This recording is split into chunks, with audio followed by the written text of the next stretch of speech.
देखो नामांकन पत्र दाखल हवा आपण मैंने देखुए जनसमुद्र बासुदेवपुर हो जाए आज एवं से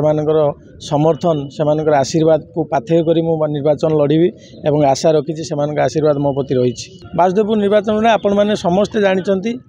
दीर्घ 45 वर्ष धरी गोटे वंशवाद राजनीति से चली जो लोक मान मौलिक असुविधा जोटा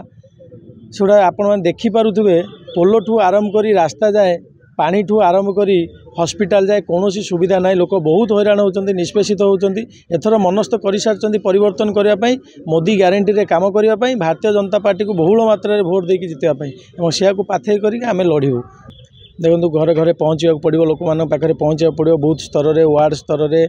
घरे घरे पहुँचिकी भोट भिक्षा आम करूँ एवं मु समस्त को अनुरोध करछि आपण मान गणमाध्यम चैनल माध्यम अनुरोध करछि समस्त मते आशीर्वाद करंतु एवं जून 1 तारिख दिन पद्म चिन्ह रे दुईटी पद्म चिन्ह रे भोट दियंतु गोटे अभिमन्यु सेठी हमर सांसद प्रार्थी एवं गोटे आपण मानक विधायक प्रार्थी वाणी कल्याण महांती।